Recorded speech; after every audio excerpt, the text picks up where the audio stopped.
Mansfield, and I was a middle school and high school math teacher, assistant principal, and for the last 9 years, I've been supporting and inspiring teachers as an instructional technology coordinator for Berkeley County Schools in West Virginia. I help teachers navigate all the technology in classrooms today.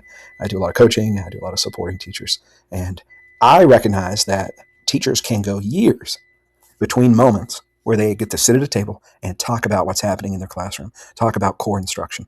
Even veteran teachers often go months or years between those times where they get really good critical feedback about their instruction. And I'm not just talking about negative feedback, I'm talking about recognition of the things that are actually working in their classroom. So often teachers leave and they know they hit a home run, but it's hard to pinpoint exactly why or what to keep doing tomorrow. And then in contrast, they can tell when things aren't working quite well, when a lesson didn't land. But it's hard for them to diagnose what next moves, what to try again tomorrow, what to do differently, and what moves would make the biggest impact.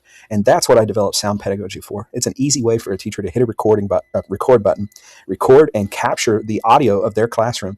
After they stop, about 2 to 5 minutes later, I generate a detailed coaching report for that teacher about what mattered most in their classroom instruction, any next moves to consider doing tomorrow. We even developed some long-term goals for those teachers. And each of these coaching reports are grounded in the transcript that was generated and in core priorities that are identified by the school or district. Each school or district would be able to tell you what matters most to them, and that's what my coaching reports are generated around. Whatever matters most to them, what is core, what is expected of them instructionally. So let's look at a coaching report real quick. Let's look at this one.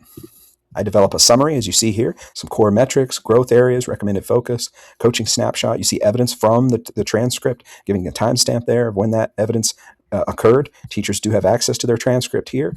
I talked about those core priorities I aligned to. I even developed growth moves and next steps. If a teacher chooses to respond to these, the system begins listening for them in future moves. Because ultimately, what a school or district wants the most, they don't want 1,000 coaching reports developed. They actually want to know what changed as a result of using this platform. They want to know what kind of changes, what kind of improvements in instructional practice occurred throughout the course of the year. So these become really critical to the system, really important moving forward. We develop a cognitive demand index, analyze all the academic questions that were asked during that lesson. These are critical pieces of feedback that teachers really appreciate and never get an opportunity to review, and now they can. I have utilized my Plus account in ChatGPT, and I cannot tell you, I'm going to scroll down through here. Look at the threads that have occurred between ChatGPT and me. It has been a critical engineering and development partner.